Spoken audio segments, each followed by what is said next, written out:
శ్రీమాత్రే నమః. Vedic solutions ఛానల్కి స్వాగతం అండి. అందరికీ నమస్కారం అండి. ఈరోజు వీడియోలో మీకు ఆషాఢ మాసంలో ప్రతి ఒక్కరూ కూడా గోరింటాకును పెట్టుకుంటారు.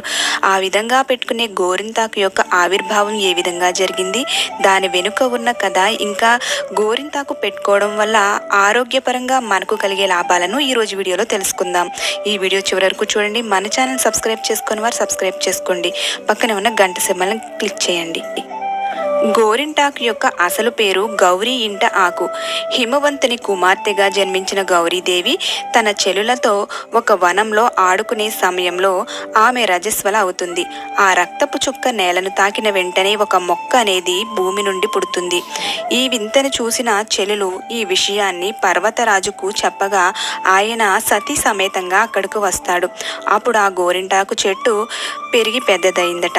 అప్పుడు ఆ గోరింటాకు చెట్టు ఈ విధంగా అంటుంది, నేను పార్వతీదేవి రుధిరాంశతో జన్మించాను, నా వలన లోకానికి ఏ ఉపయోగం కలుగనుంది అని అడుగుతుంది.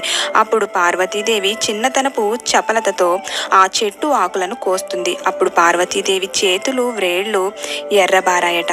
అప్పుడు పార్వతీదేవి తల్లి తన బిడ్డ చేతులు ఎర్రగా కందిపోయాయని అనుకునే లోపు అప్పుడు పార్వతీదేవి ఈ విధంగా అంటుంది, నాకు ఏ విధమైన బాధ కలగలేదు, పైగా చూడటానికి చాలా అందంగా ఉంది అని చెప్పగా అప్పుడు పర్వతరాజు, ఈ గౌరీ ఇంట ఆకు స్త్రీ సౌభాగ్యానికి చిహ్నంగా భూలోకంలో మానవులు ఈ గోరింటాకుగా ప్రసిద్ధి చెందుతుందని, రజస్వల సమయంలో ఉద్భవించిన ఈ చెట్టు ఆకులు గోరింటాకుగా పెట్టుకున్న వారి గర్భాశయ దోషాలు నివారించబడతాయని, గోరింటాకు యొక్క ఎర్రటి వర్ణం కారణంగా కాళ్ళు చేతులు చక్కటి అందాన్ని సంతరించుకుంటాయి.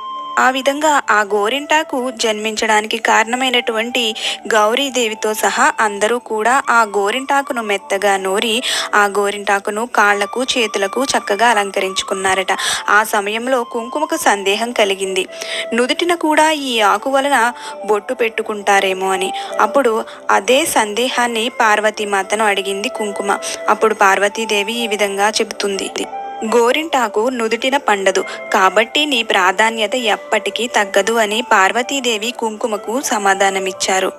అందువలనే ఈ ఆషాఢ మాసంలో ఆడవారు తమ సౌభాగ్యానికి చిహ్నంగా ఈ గోరింటాకును ధరిస్తారు. అంతేకాకుండా వాతావరణంలో కలిగే మార్పులకు అనుగుణంలో శరీరంలో వ్యాధి నిరోధక శక్తి అనేది ఈ గోరింటాకు పెట్టుకోవడం ద్వారా శరీరంలో కలుగుతుంది.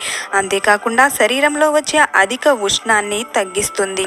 స్త్రీలలో గర్భాశయంలో ఏర్పడే దోషాలను ఈ గోరింటాకు నివారిస్తుంది. గర్భాశయానికి సంబంధించిన అనారోగ్య సమస్యలను రాకుండా ఇది రక్షిస్తుంది. ఈ ఆషాఢ మాసంలో కొత్తగా పెళ్ళైన అమ్మాయిలు తమ పుట్టింటికి వచ్చి ఈ గోరింటాకును పెట్టుకోవాలని గోరింటాకు చెట్టు కోరుకుందట. అందువలనే స్త్రీలు ఎంతో ఇష్టమైన ఈ గోరింటాకును ఆషాఢ మాసంలోనే కాకుండా వివాహాది శుభకార్యాలలో కూడా దీన్ని పెట్టుకుంటూ ఉంటారు.